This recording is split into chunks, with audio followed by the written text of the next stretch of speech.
നമ്മുടെ കഴിഞ്ഞ വീഡിയോയിൽ പറഞ്ഞിട്ടുണ്ടായിരുന്നു, അതായത് അടുത്ത 48 മണിക്കൂറിനുള്ളിൽ തന്നെ ഇറാൻ ഇസ്രായേലിനെതിരെ ഒരു യുദ്ധം സ്റ്റാർട്ട് ചെയ്യാനുള്ള ചാൻസസ് കൂടുതലാണ്. അപ്പോൾ അതിൽ പറഞ്ഞ പോലെ തന്നെ ഇസ്രായേലിനെതിരെ ഇപ്പോൾ ഇറാൻ ഒരു ശക്തമായ ഒരു തിരിച്ചടിയാണ് കൊടുത്തിരിക്കുന്നത്. അപ്പോൾ ഈ ഒരു യുദ്ധത്തിൽ ഇസ്രായേലിനെതിരെ ഇറാൻ ക്രൂയിസ് മിസൈലുകളും ഡ്രോണുകളും ഉപയോഗിച്ച് നല്ല ശക്തമായ തിരിച്ചടി തന്നെയാണ് ഈ വട്ടം ഇസ്രായേലിനെതിരെ കൊടുത്തിരിക്കുന്നത്. അപ്പോൾ ഇറാൻ നടത്തിയ ഈ ഒരു ആക്രമണത്തിൽ ഇസ്രായേൽ വലിയ നഷ്ടങ്ങളൊന്നും ഇല്ല എന്ന് ഇസ്രായേൽ പറയുന്നുണ്ടെങ്കിലും ഇസ്രായേലിനും കുറേയധികം നഷ്ടങ്ങൾ സംഭവിച്ചിട്ടുണ്ട്. അതുപോലെ തന്നെ ഈ ഒരു അറ്റാക്ക് ഇനിയും തുടരുകയാണെങ്കിൽ ലോകരാജ്യങ്ങളെല്ലാം കൂടുതലും ഭയക്കുകയാണ്. കാരണം ഇതൊരു വേൾഡ് വാർ 3 ആയി തന്നെ മാറാനുള്ള ചാൻസസ് ഉണ്ട്. അപ്പോൾ ഇറാൻ ഇസ്രായേലിനെ അടിക്കുമ്പോൾ യുഎസും യുകെയും ഉണ്ടാവില്ല എന്ന് ആദ്യം ഉറപ്പ് കൊടുത്തിട്ടുണ്ടെങ്കിലും പിന്നെ സിറ്റുവേഷൻസ് എല്ലാം മാറുന്നതായിരുന്നു പിന്നീട് നമ്മൾ കണ്ടിരുന്നത്. അപ്പോൾ ഇന്നത്തെ ഈ വീഡിയോ നമ്മൾ ഡിസ്കസ് ചെയ്യാൻ പോകുന്നത് എന്തൊക്കെയാണെന്ന് വെച്ചാൽ, അതായത് കഴിഞ്ഞ 24 മണിക്കൂർ, അതായത് ഈ യുദ്ധം തുടങ്ങി 24 മണിക്കൂറിൽ എന്തെല്ലാം അറ്റാക്കുകളാണ് ഇസ്രായേൽ നേരിട്ടത്, അതുപോലെ തന്നെ ഇന്ത്യയുടെ പൊസിഷൻ എന്താണ്, അതായത് ഇപ്പോൾ ഇന്ത്യയും ഒരു ചെറിയൊരു ട്രാപ്പിൽ പെട്ടിരിക്കുകയാണ് ഈ യുദ്ധം തുടങ്ങിയ പിന്നെ അത് എന്തൊക്കെയാണെന്നുള്ളതാണ് നമ്മൾ ഇന്നത്തെ വീഡിയോ ഡീറ്റെയിൽ ആയി ഡിസ്കസ് ചെയ്യാൻ പോകുന്നത്.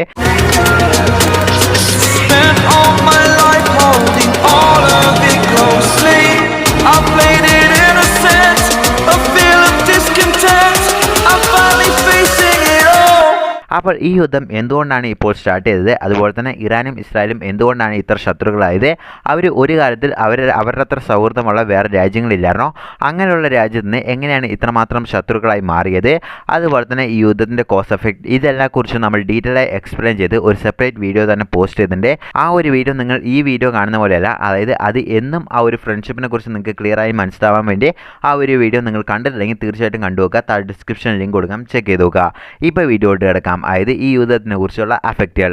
അപ്പോൾ ഇസ്രായേലും ഇറാനും പലതവണ യുദ്ധം സ്റ്റാർട്ട് ചെയ്യും എന്ന് വേൾഡ് രാജ്യങ്ങളെല്ലാം പ്രെഡിക്റ്റ് ചെയ്തിട്ടുണ്ടെങ്കിലും അവർ ആദ്യമായിട്ട് നേരിട്ട് യുദ്ധം ചെയ്യുന്നത് ഈ വട്ടമാണ്. അപ്പോൾ ഈ ഒരു അറ്റാക്ക് നടത്തിയപ്പോൾ ഇറാൻ്റെ പ്രധാന ലക്ഷ്യങ്ങൾ എങ്ങനെയായിരുന്നു എന്ന് വെച്ചാൽ, അതായത് സാധാരണ സിവിലിയൻസ് ജീവിക്കുന്ന ആൾക്കാരെക്കാട്ടിലും അവർ കൂടുതലും ടാർഗറ്റ് ചെയ്ത് ഏതൊക്കെയാണെന്ന് വെച്ചാൽ, അതായത് ഇസ്രായേലിലുള്ള ആർമി ബേസ്, മിലിറ്ററി ക്യാമ്പുകൾ, അതുപോലെ തന്നെ ഇമ്പോർട്ടൻറ്റ് എയർപോർട്ടുകൾ, അതുപോലെ തന്നെ മിലിറ്ററി എയർപോർട്ടുകൾ, ഇങ്ങനെയുള്ള സ്ഥലങ്ങളായിരുന്നു അവർ കൂടുതലും ടാർഗറ്റ് ചെയ്ത് അവർ അറ്റാക്കിങ് സ്റ്റാർട്ട് ചെയ്തത്. പക്ഷേ ലാസ്റ്റ് ഇസ്രായേൽ വേഴ്സസ് പാലസ്തീൻ എന്ന് പറഞ്ഞ ആ യുദ്ധത്തിൽ നിന്ന് ഇതിലൊരു വ്യത്യാസമുണ്ട്.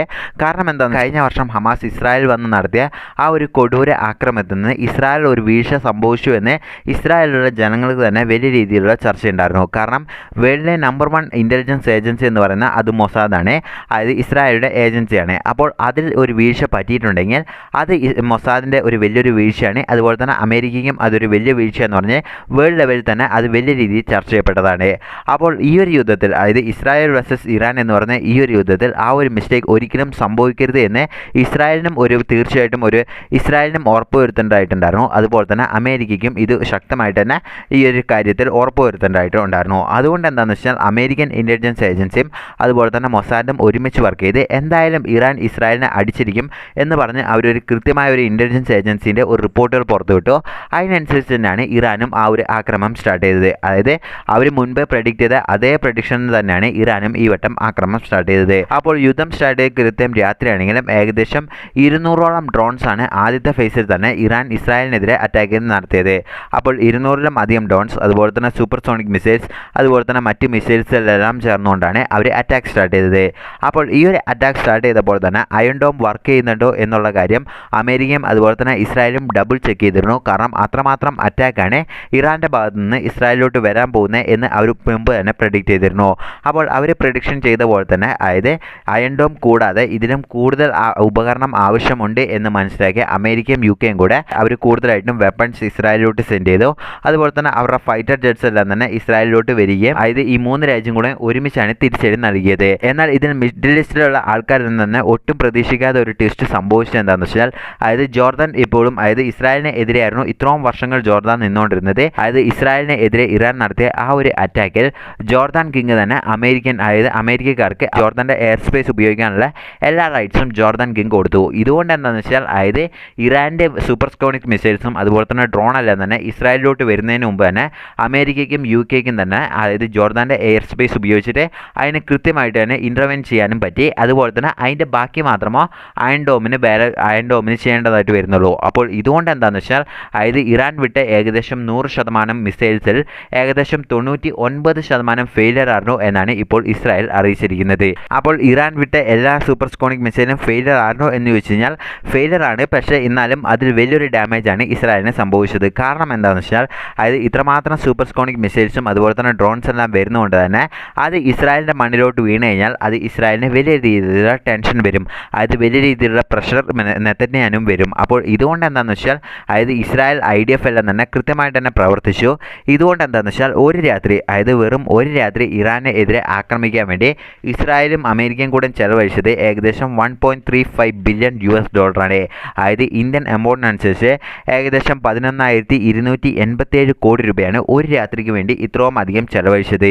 അപ്പോൾ ഇതുകൊണ്ട് എന്താണെന്ന് വെച്ചാൽ അതായത് ഈ ഒരു യുദ്ധം ഇനിയും നീണ്ടു പോവുകയാണെങ്കിൽ ഇത്രയും എമൗണ്ട് സ്പെൻഡ് ചെയ്യാനായിട്ട് ഉണ്ടാവില്ല. ഇതുകൊണ്ട് എന്താണെന്ന് വെച്ചാൽ ഇനി യുദ്ധം തുടരുകയാണെങ്കിൽ ഇസ്രായേലിനെതിരെ അതൊരു വലിയൊരു ആക്രമണമാവും എന്ന് ഇസ്രായേലും അമേരിക്കയും ഭയക്കുന്നുണ്ട്. അതുപോലെ തന്നെ ബ്രിട്ടൻ്റെ റോയൽ എയർഫോഴ്സ് ജെറ്റും അവിടെ ഉപയോഗിച്ചിരുന്നു എന്നാണ് പറയുന്നത്. അപ്പോൾ ഇതിനെക്കുറിച്ചുള്ള കൺഫർമേഷൻ ഇതുവരെയും ഉറപ്പായിട്ടില്ല. അതായത് ട്രസ്റ്റബിൾ സോഴ്സിൽ നിന്നെല്ലാം വരുന്നത് അതായത് ബ്രിട്ടൻ റോയൽ എയർഫോഴ്സും ഇറാൻ്റെ അറ്റാക്കിനെ പ്രതിരോധിക്കാൻ വേണ്ടി അവിടെ ഉപയോഗിച്ചിരുന്നു എന്നാണ് പറയുന്നത്. അതുപോലെ തന്നെ ഈ ഒരു അറ്റാക്കിൽ ഇറാൻ മാത്രമല്ല ഡയറക്റ്റായിട്ട് ഇസ്രായേലിനെ അറ്റാക്ക് ചെയ്തത്. ഇറാൻ്റെ സപ്പോർട്ടറായ ഹിസ്ബുള്ള, ഹൗദി എന്ന് പറയുന്ന ഈ 3 സ്ഥലത്തു നിന്നും അതായത് 3 വേവ് എന്നായിരുന്നു ഒരുമിച്ച് അറ്റാക്കുകൾ വന്നത്.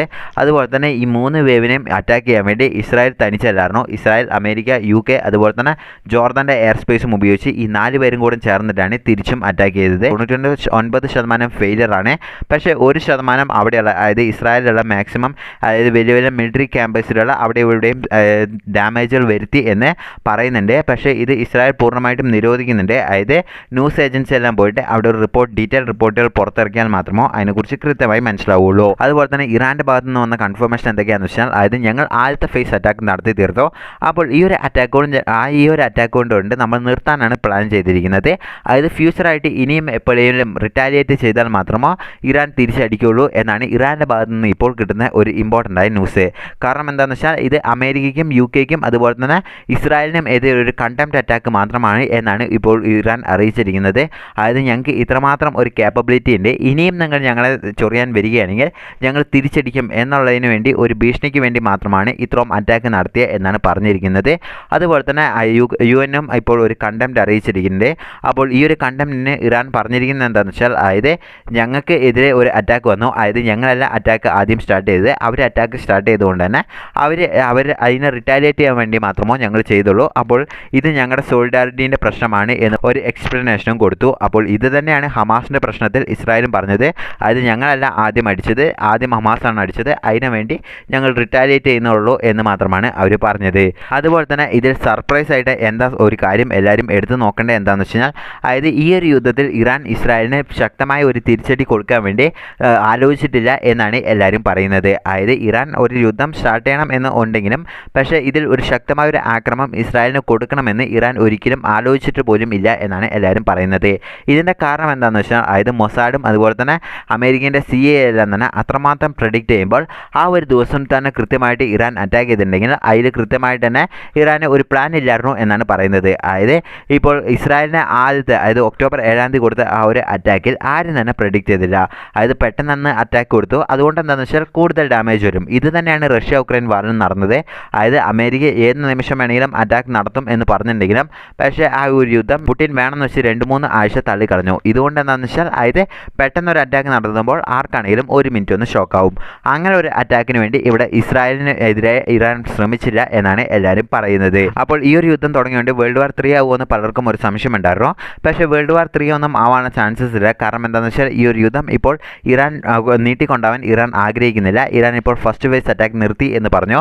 അത് തന്നെയാണ് റഷ്യ, അമേരിക്ക തുടങ്ങിയ രാജ്യങ്ങളും ആഗ്രഹിക്കുന്നത്. അതായത് റഷ്യ അടക്കം പറഞ്ഞു അതായത് ഈ ഒരു യുദ്ധം ഇപ്പോൾ എസ്കലേറ്റ് ആയിക്കഴിഞ്ഞാൽ അതായത് ഇപ്പോൾ തന്നെ പെട്രോളിൻ്റെ ബാരലിൻ്റെ വില തന്നെ ക്രൂഡ് ഓയിലിൻ്റെ ബാരലിൻ്റെ വില തന്നെ കൂടാൻ തുടങ്ങി. അപ്പോൾ ഇതുകൊണ്ട് എന്താണെന്ന് വെച്ചാൽ ഇൻഫ്ലേഷൻ എല്ലായിടത്തും കൂടും. ഇതുകൊണ്ട് എന്താണെന്ന് വെച്ചാൽ ലോകരാജ്യങ്ങളെല്ലാം തന്നെ ഇപ്പോൾ കൂടുതലും പീസാണ് ആഗ്രഹിക്കുന്നത്. അതുപോലെ തന്നെ ഇത് എക്സലേഷൻ ആവാനും ഉള്ള ചാൻസസ് കുറവാണ് എന്നാണ് എല്ലാവരും പറയുന്നത്. അപ്പോൾ ഇനി ഇന്ത്യക്ക് നമ്മൾ ആദ്യം പറഞ്ഞിരുന്നു ഇതൊരു വലിയൊരു ടെൻഷനാണ്. അതെന്തൊക്കെയാണെന്ന് വെച്ചാൽ അതായത് ഇപ്പോൾ ഇന്ത്യയും ഇസ്രായേലും ഏകദേശം $7.5 ബില്യൺ ഒരു വർഷം ട്രേഡ് നടത്തുന്നത്. അതുപോലെ തന്നെ ഇറാനും ഇന്ത്യയും ഏകദേശം $2.5 ബില്യൺ ട്രേഡ് നടക്കുന്നത്. ഇതുകൊണ്ട് എന്താണെന്ന് വെച്ചാൽ ഈ ഒരു വർഷങ്ങൾ ഈ ഒരു യുദ്ധം നടക്കുന്നതുകൊണ്ട് തന്നെ ഈ ട്രേഡ് എല്ലാം കംപ്ലീറ്റ്ലി ബാൻ ആവുകയാണെങ്കിൽ ഇന്ത്യയുടെ വളർച്ചയ്ക്ക് ഇത് വലിയ രീതിയിലുള്ള പ്രശ്നം ഉണ്ടാവും. അതുപോലെ തന്നെ ഈ ഒരു അറ്റാക്ക് നടക്കുന്നതിന് മുമ്പ് തന്നെ ഇസ്രായേലിൻ്റെ ഒരു കപ്പൽ ഇറാൻ ഫുള്ളായിട്ടും കൺട്രോളിലെടുത്തു എന്ന് പറഞ്ഞു. അതിൽ ക്രൂ മെമ്പേഴ്സിൽ ഏകദേശം 17 പേരോളം ഇന്ത്യൻസ് ആണ് എന്ന് പറഞ്ഞു. ഇതുകൊണ്ടെന്താണെന്ന് വെച്ചാൽ ഇറാൻ ഗവൺമെൻറ്റുമായിട്ട് ഇന്ത്യൻ എക്സ്റ്റേണൽ മിനിസ്റ്റേഴ്സ് എല്ലാം തന്നെ ക്ലോസ് ടച്ചിലാണ് എന്നാണ് MEA അറിയിച്ചിരിക്കുന്നത്. അപ്പോൾ ഈ ഒരു യുദ്ധം കൊണ്ട് തന്നെ ഇന്ത്യക്കും വലിയ ടെൻഷനാണ്. കാരണം ഈ ഒരു യുദ്ധം സ്റ്റാർട്ട് ചെയ്ത് ഇത് നീണ്ടു പോവുകയാണെങ്കിൽ ഈ ഒരു ട്രേഡുമായിട്ട് ഇന്ത്യക്ക് ബാധകമാവും. അതുപോലെ തന്നെ ഇന്ത്യയുടെ ക്രൂഡ് ഓയിലിൻ്റെ വില കൂടുന്നതുകൊണ്ട് തന്നെ ഇന്ത്യയിലെ പെട്രോൾ അങ്ങനെയുള്ള കാര്യത്തിലും ഇന്ത്യയിൽ വില കൂട്ടേണ്ടതായിട്ട് വരുന്നു. അപ്പോൾ ഇലക്ഷൻ നടക്കുന്നതുകൊണ്ട് തന്നെ അത് ഭരണപക്ഷത്തിനും വലിയ രീതിയിലുള്ള പ്രശ്നം വരും എന്ന് ഇന്ത്യൻ ഗവൺമെൻറ്റിന് നല്ലോണം അറിയാം. അതുകൊണ്ട് തന്നെ ഇന്ത്യൻ ഗവൺമെൻറ്റും ഈ ഒരു കാര്യത്തിൽ വലിയ രീതിയിലുള്ള പീസ് കീപ്പിംഗ് ആണ്, അതായത് രണ്ട് പാർട്ടീനെയും വിളിച്ചുകൊണ്ട് പീസിലോട്ടാണ് അവർ രണ്ടുപേരും അറിയിച്ചിരിക്കുന്നത്. അപ്പോൾ എന്തുകൊണ്ടാണെങ്കിലും ഈ ഒരു യുദ്ധം ഇപ്പോൾ നിർത്തുകയാണെങ്കിൽ ലോകരാജ്യങ്ങൾക്കെല്ലാം തന്നെ വലിയ രീതിയിലുള്ള ആശ്വാസമാണ് എന്നാണ് എല്ലാവരും പറയുന്നത്. അപ്പോൾ കഴിഞ്ഞ 24 മണിക്കൂർ നടന്ന എല്ലാ കാര്യങ്ങളും നമ്മൾ ഇന്നത്തെ ഈ വീഡിയോ ഡീറ്റെയിൽ ആയി ഡിസ്കസ് ചെയ്തിട്ടുണ്ട്. അപ്പോൾ എന്തെങ്കിലും കാര്യങ്ങൾ നമ്മൾ മിസ് ഔട്ട് ആയി എന്ന് നിങ്ങൾക്ക് തോന്നണമെങ്കിൽ നിങ്ങൾ താഴെ കമൻറ്റ് ബോക്സിൽ മെൻഷൻ ചെയ്യുക. ഈ വീഡിയോ ഇഷ്ടപ്പെടുകയാണെങ്കിൽ ഫ്രണ്ട്സും ഫാമിലി മെമ്പേഴ്സുമായി ഷെയർ ചെയ്യാൻ മറക്കരുത്. See you next video.